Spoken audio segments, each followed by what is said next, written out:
اور کثیف کر دیا ہے۔ ایک نظم ہے، ذرا سن لیجئے، پھر ہم پروگرام کو آگے لے کے چلتے ہیں۔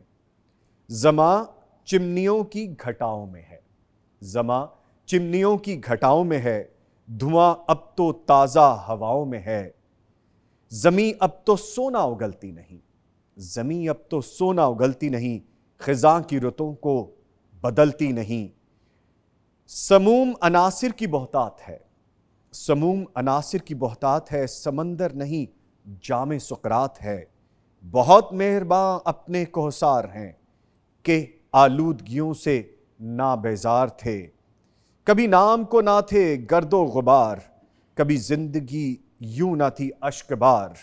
یہ مٹی یہ پانی یہ آب و ہوا، یہ مٹی یہ پانی یہ آب و ہوا، بشر نے اسے کیا سے کیا کر دیا۔ اس پہ بہت سی گفتگو کریں گے جب اس سیگمنٹ کی طرف جائیں گے۔ میں چلتا ہوں ابھی قاری محمد طلحہ صاحب کی جانب، ان سے گزارش کروں گا کہ تلاوت قرآن کریم سے ہمیں فیض یاب کریں۔ قاری صاحب، اوور ٹو یو۔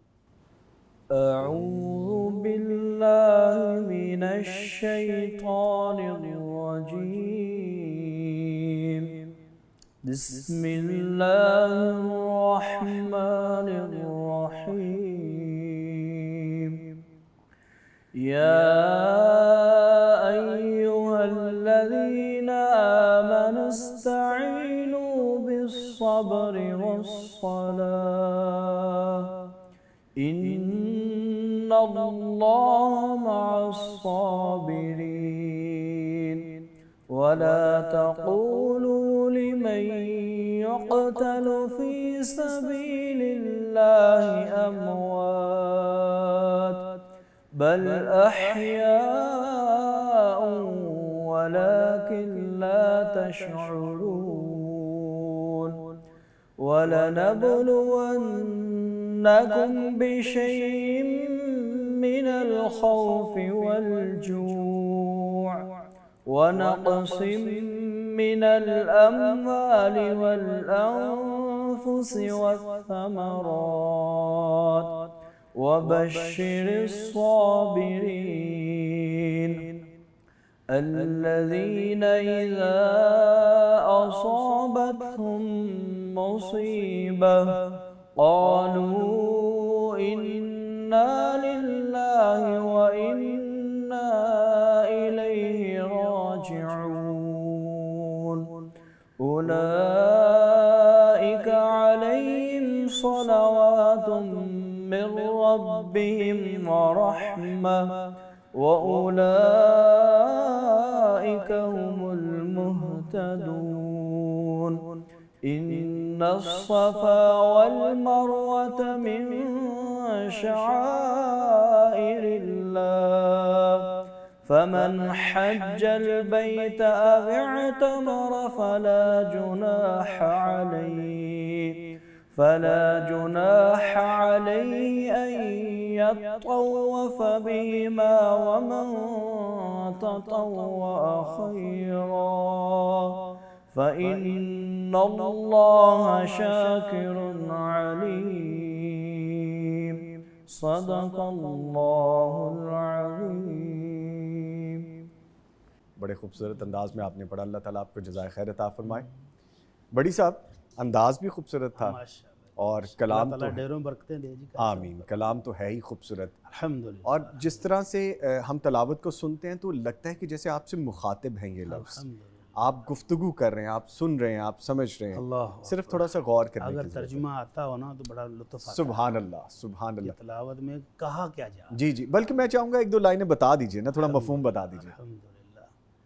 تو قاری صاحب نے جو یہ آیات تلاوت کی ہیں نا، اس کے اندر یہ ہے کہ اللہ رب العزت کے ساتھ تم تعلق جوڑ لو، جی، پھر آزمائشیں آتی رہیں، کوئی پرواہ کرنے کی بات نہیں ہے۔ کبھی بھوک آئے گی، کبھی خوف آئے گا، کبھی موت آئے گی، کبھی کچھ، لیکن صبر کرنے والوں کے لیے، اپنے رب کے ساتھ تعلق بنانے کے والوں کے لیے عنایات بھی ہیں، رحمتیں بھی ہیں، برکتیں بھی ہیں۔ اللہ ان کو مالا مال کرتا رہتا ہے۔ سبحان اللہ، سبحان اللہ۔ تو یہ تکلم باقاعدہ ہوتے محسوس ہوتا ہے، ہمیں سمجھنے کی ضرورت ہے۔ الحمدللہ۔ اللہ تعالیٰ ہمیں ہدایت دے، آمین ہمیں توفیق دے۔ آمین۔